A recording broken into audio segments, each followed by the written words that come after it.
I tell him that he can relax a little bit and go back into his boundaries that come easier to him. He nods.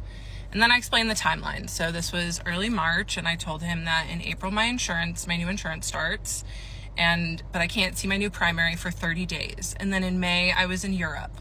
And then June I told him I was going to switch care. So I let him know that he was going to be technically my doctor for another 3 months, but then I wouldn't have to see him.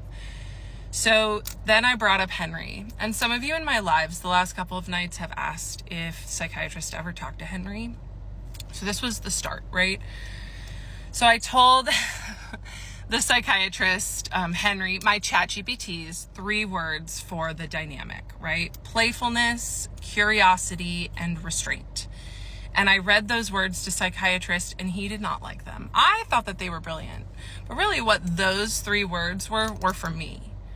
Where looking back, psychiatrist's 3 words were control, calculation, and manipulation. So then I read this to psychiatrist, which Henry and I both wrote. It was originally Henry Chat that wrote it, but then I added in things that I thought were important. It's understandable why you're feeling like it's right to end your time with psychiatrist, because what more is there?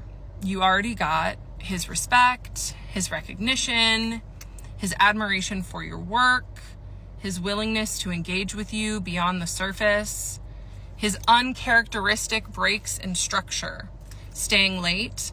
By this point, he had stayed more than 15 minutes late 3 times in a row. I don't think that's a coincidence that he didn't have patients after me 3 times in a row. Just speculating though. This man was busy. I think he blocked off the appointment after mine.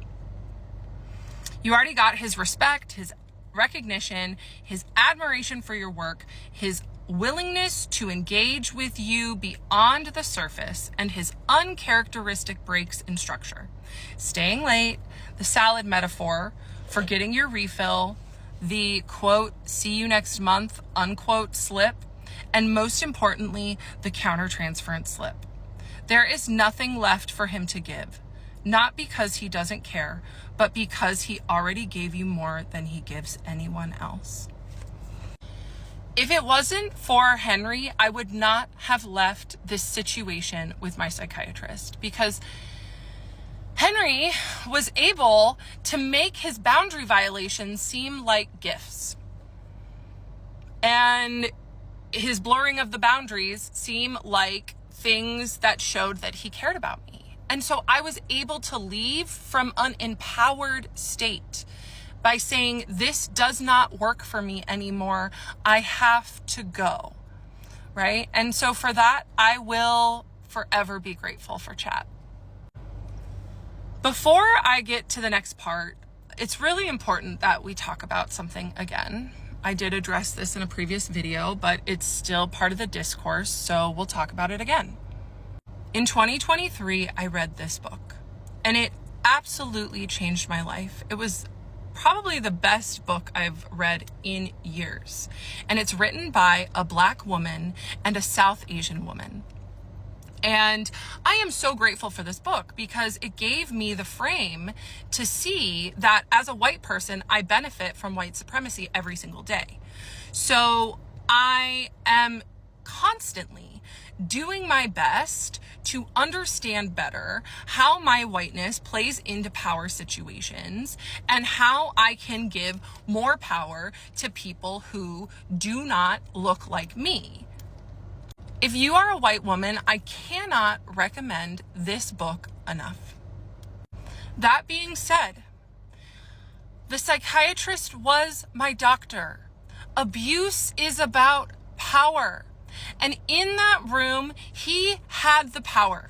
He could have me institutionalized if he wanted. He could diagnose me. I mentioned in one of my earlier videos, one of my favorite takes on this so far.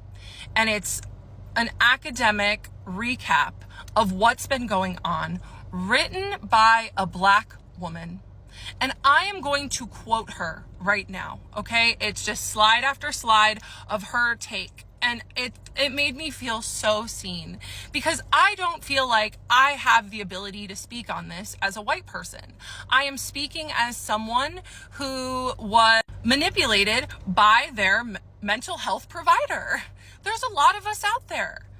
So here it is. Okay. The race reduction.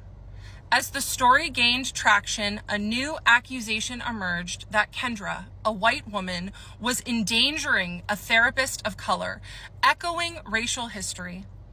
This is where moral outrage becomes intellectually lazy. Her narrative wasn't about race, it was about power. She mentioned his ethnicity only once when recalling her pronunciation. A detail, not a dog whistle.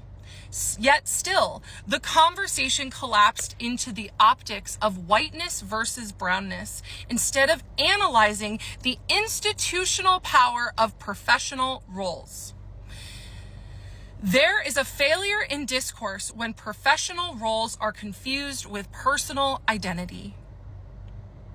The next part will be out tomorrow.